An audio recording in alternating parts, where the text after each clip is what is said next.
আমি আশা করব আপনি আপনার মতো মানুষ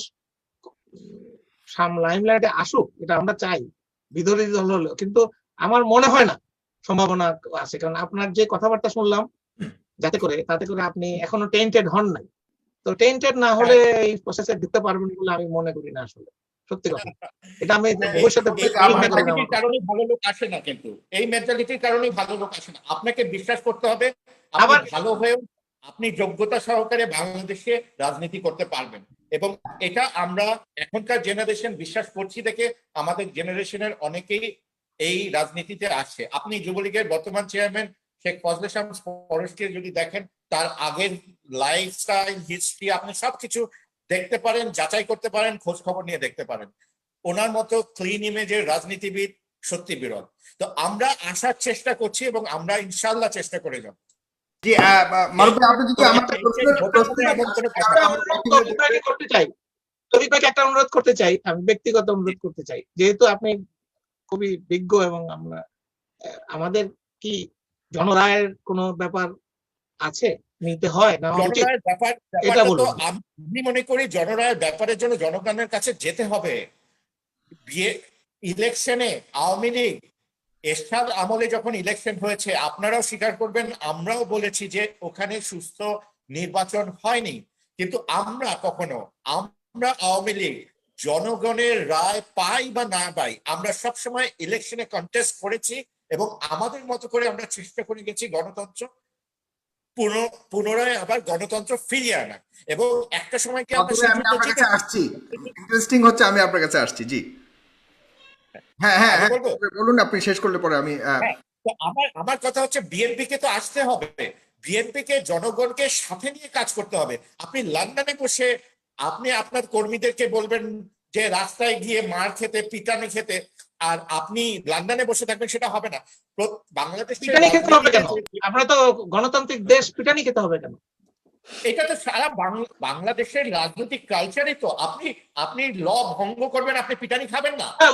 আমি যদি রাজনৈতিক সমাবেশ করি, আপনি পিটাবেন, তাহলে আপনি স্বীকার করে নিলেন। হরতাল যখন করেছে, আমাদের যারা ভাঙচুর করেছে, আপনি সেটা কি আমরা লিগালি বলছি যে এটা কি আপনাকে আত্মরক্ষা করতে হলে তো আত্মরক্ষা করতে হলে আপনি পেট্রোল বোমা দিয়ে আপনিও মানুষ পুড়িয়ে মারবেন আর আপনি পিটানি খাবেন না? আপনি এটা কি বলবেন? না, পেট্রোল বোমার প্রশ্ন এখন আসতেছে না তো। আপনি নির্বাচনী যখন আপনার আগের রাতে ভোট নিয়ে নিচ্ছেন, আপনারা এত জনপ্রিয়, এত কিছু করছেন, প্রধানমন্ত্রী পেট্রোল বোমা মারছে না, তাই আসছে না। আমাদের প্রধানমন্ত্রী 18 ঘন্টা কাজ করেন, আপনারা ভোট দেন। একটা নেতা কর্মীরা জেনে গেছে যে আপনারা নেতা কর্মীদের পাশে দাঁড়াবেন না, আপনারা শুধু নির্দেশ দিবেন ক্রিমিনাল অ্যাক্ট করার, এবং আপনারা ক্রিমিনাল অ্যাক্ট করবে এবং কেউ আপনাদেরকে ক্ষমতায় আকাশ থেকে আপনাকে নিয়ে আসবে। কেউ ক্ষমতায় আনতে হবে না। আপনারা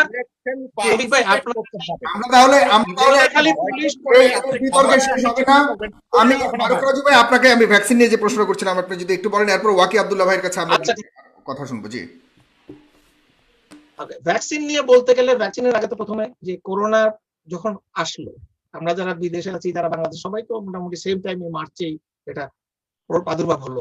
তারপর থেকে বাংলাদেশের সরকারের যে হাসিনা সরকারের যে সবসময় রাগ ঢাক এই জিনিসটা, এটা কিন্তু এখন কিন্তু অনেকে আওয়ামী লীগের অনেকেও কিন্তু স্বীকার করে যে রিয়েল তথ্যটা দিয়ে দিলে কি অসুবিধা ছিল। এই যে সাবরিনা, উনি প্রতিদিন একটা করে কনফারেন্স করতেন, এবং আমাদের কানাডাতে অনলি আমরা 38 মিলিয়ন পপুলেশন, বাংলাদেশের প্রায় 3 ভাগের 1 ভাগ। তারপরেও আমাদের এখানে আক্রান্ত এবং মৃতের সংখ্যা বাংলাদেশের চেয়ে অনেক বেশি। এতে আমি যদি বলি ঠিক আছে বাংলাদেশ খুব ভালো করছে, তাও যদি হতো মেনে নিতাম, কিন্তু আসল সত্যটাকে লুকিয়ে আপনি করোনায় মারা যাচ্ছে নাকি জ্বরে মারা যাচ্ছে না হার্ট অ্যাটাকে মারা যাচ্ছে কেউ জানে না। খালি তাদের পছন্দ মতো যে শিক্ষা দেওয়া। আমরা তো জানি, আমি সেনাবাহিনী চাকরি করেছি, আমি এরশাদের আমলে যে প্রথম মার্শাল ল ডিউটি করেছি, আমি জানি কিভাবে সরকার ভোট জালিয়াতি করতে পারে, কিভাবে টেবুলেশন শিট এভাবে লেখে ইচ্ছা মতো দিতে পারে, সব জানি। এটা আমাকে শেখানোর কোনো উপায় নেই, আমি এই দেখে এসেছি, সে বাংলাদেশে চলছে। চাকরিরত অবস্থায় এসেছেন? চাকরিরত অবস্থায় আমি ডিউটি করেছি পাবনা, নাটোর, সিরাজগঞ্জে। আপনার ডিউটিকালীন সময়ে কিভাবে ভোট চুরি করে সেটা আপনি দেখেছেন, আপনার সামনে হয়েছে?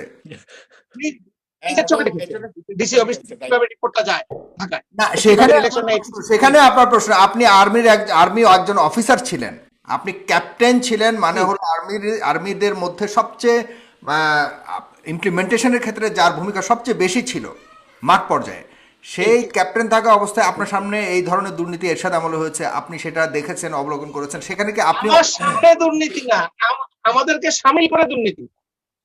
আমরা অত্যন্ত জুনিয়র অফিসার, আমাদের কোনো কিছু আমাদের দেখা ছাড়া, এখানে গার্ড দেওয়া ছাড়া কোনো কিছু না।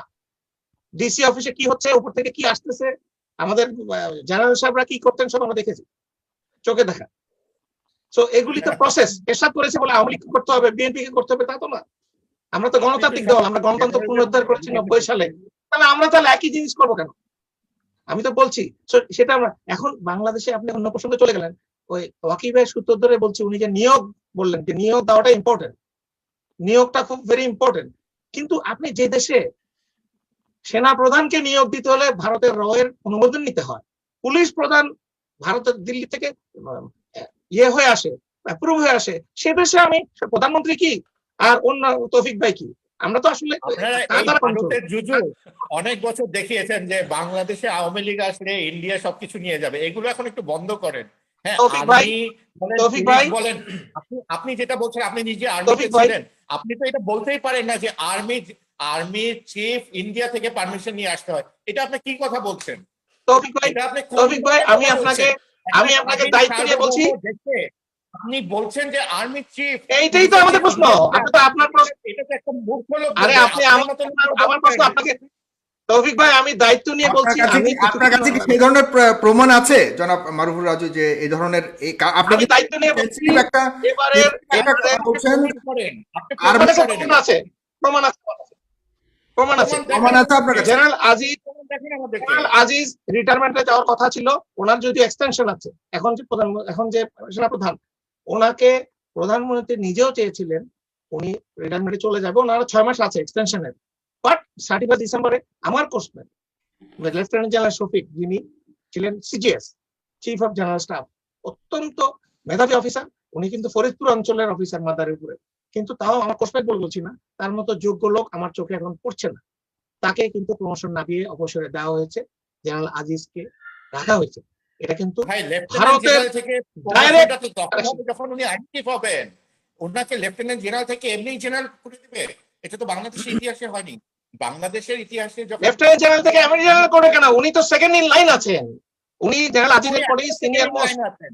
উনি এখনো সেকেন্ড ইন লাইনই না, উনি রিটায়ারমেন্টে চলে গেছেন 31 ডিসেম্বরে, উনি রিটায়ারমেন্টে চলে গেছেন, ওনার অর্ডার হয়ে গেছে, এখন অন্য কেউ হবেন। যাই হোক, আমি এটা তৌফিক ভাই, আপনি জিনিসটা আপনাদের ভিতরে অ্যাওয়ারনেস করেন এটা, কারণ দেশ আপনার, আপনি দেশেই আছেন, আপনার দেশটা, এটা চোখ বন্ধ করে রাখার উপায় নেই। এক্সটেনশন দিতে গভর্নমেন্ট বাধ্য? আপনি আমাকে এটা বলেন, এটা কি এক্সটেনশনটা কি গভর্নমেন্ট এক্সটেনশন দিতে বাধ্য না? তাহলে ডিসক্রিশনারি না, দিতে বাধ্য না, কিন্তু নরমাল প্রসেসে ডিসক্রিশন এক্সারসাইজ করবে। এখানে তো আমি তো সেটাই বলছি, নরমাল প্রসেসে তার হওয়ার কথা, কিন্তু নরমাল প্রসেস তো হবে না। প্রধানমন্ত্রী তাকে পছন্দ করেন, প্রধানমন্ত্রী পছন্দ করেন, হয়নি। এটা গভর্নমেন্ট যদি ডিসক্রিশন এক্সারসাইজ না করে, সেটাকে তো আপনি অ্যালেজ করতে পারেন না। আপনারা সবাই হয়তো সেই জেনারেল আজিজের টেলিফোন কনভারসেশন শুনতে থাকবেন, ওনারা প্রত্যেকেই জেনারেল কর্নেল শহীদ। আমি এই পর্যায়ে একটু ওয়াকি আব্দুল্লাহ ভাই আপনার কাছে যেতে চাই, আপনি ভ্যাকসিন নিয়ে আপনার কাছে যেতে চাই, এরপরে মারুফুর রাজু ভাই আপনার কাছে আসবো। খুবই ইন্টারেস্টিং অনেকগুলি ভ্যাকসিন নিয়ে বলিনি, কিন্তু ভ্যাকসিন নিয়ে আপনার বড় দরকার নেই, আপনি উঠিয়েছেন, কমপক্ষে 24 ঘন্টা আলাপ করতে হবে। তবে হ্যাঁ, খুবই গুরুত্বপূর্ণ কথা বলেছেন, সেটার যদি আপনার কাছে প্রমাণ আপনি আছে বলেছেন অন রেকর্ড, আপনার যদি প্রমাণ